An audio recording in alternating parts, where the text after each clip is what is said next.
I'm here with Tim from Karting Legends, and well, Tim, apparently, according to everyone here watching, you're a bit of a legend yourself in the club. I wouldn't say that, but no. I've been chairman for a number of years, but yeah, we formed in 2010. It's mainly to get karts on the long circuits.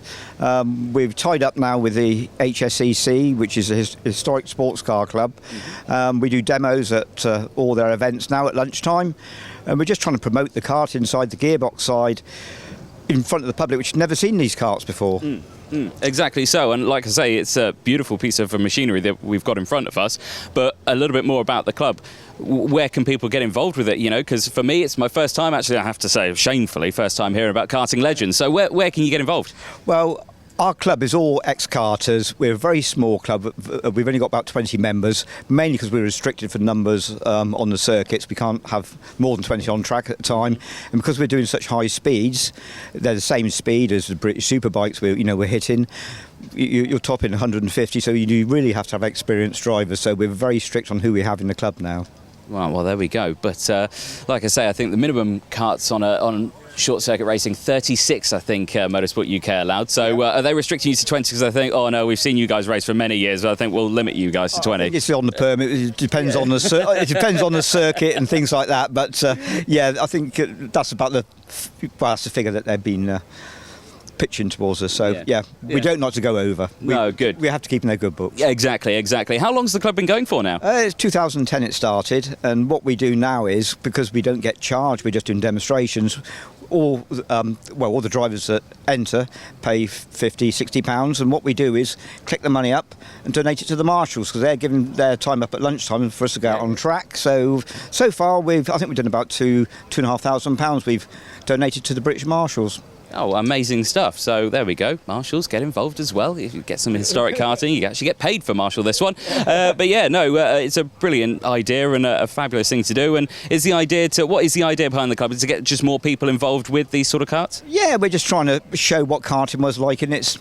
Well, the heyday of karting was... You can say prime. The prime. You can say prime of karting, because this is wicked. The 70s and 80s was when there was the start of the bodywork on the karts, and that's when it really had the massive grids and things like that, when they had the Grand Prix at Silverstone and things. So, yeah, we're trying to just publicise what it was like in the 70s, 80s. A lot of the youngsters had never seen these before, so yeah.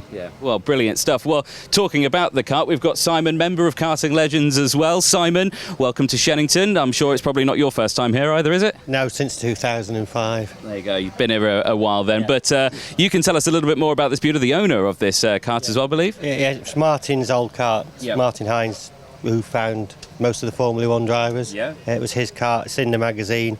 1979. It won the Superkart champion, a European champion, and basically I got the kart off him quite a few years ago and just restored it, and we now bring it and show it and let people hear it.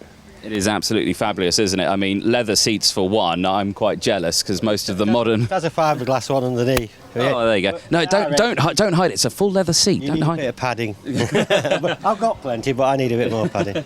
No, brilliant stuff. And you're driving this one this weekend? Yeah.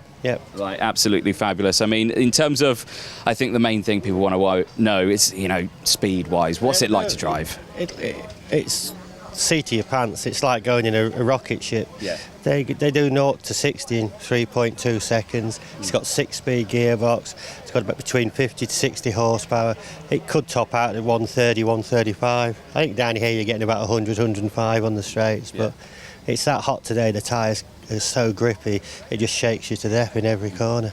I can imagine. And I mean, in terms of, like you say, the modern equivalent of a gearbox kart, you've got the KZ karts that are out there, KZ2s that will be racing this weekend as well. Absolutely obliterate these of them, wouldn't it? These would. No, I think around here they'd be quicker because they got the wider track and the handling. They're more agile, but on a big circuit, we'd leave them. You'd leave them for dust. Yeah, exactly. But it's lovely to have it here, and like you say, Martin Hines drove this to perfection, drove this, championship winners, and to see it in such pristine condition is fabulous. Well, he was such a good guy, so we just kept karting alive and keeping his memory going. There's other members have got karts in honour of him, and it's just all about showing the youngsters today what karts look like in the 70s, right through to the modern karts. Yeah.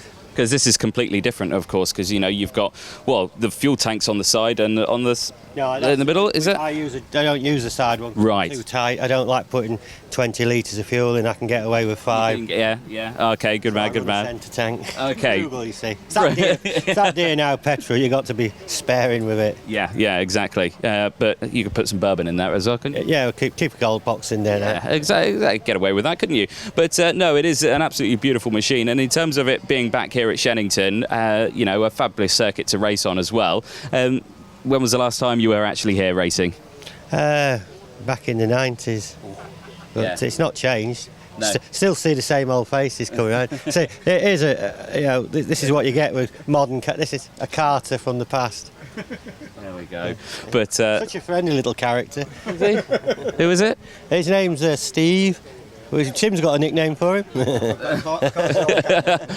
we go. We'll leave that there. But no, an absolutely fabulous car. And like you say, I think the thing that I think most modern drivers wouldn't get used to is that the sheer size of the engine on these. Yes. You know, it's quite large. I mean, twin cylinder that you've got there. 50 Yamaha, TD3 twin cylinder.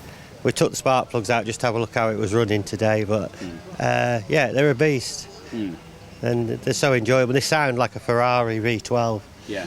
That's what I got hooked as when I was in late 70s as a schoolboy. I got hooked on the sound of them, and when I could get one, I got one. Yeah, no, rightly so. But like I say, the kart looking beautiful. The fact that you've kept it and keeping it in top. Right, we do the helmets as they were in the time.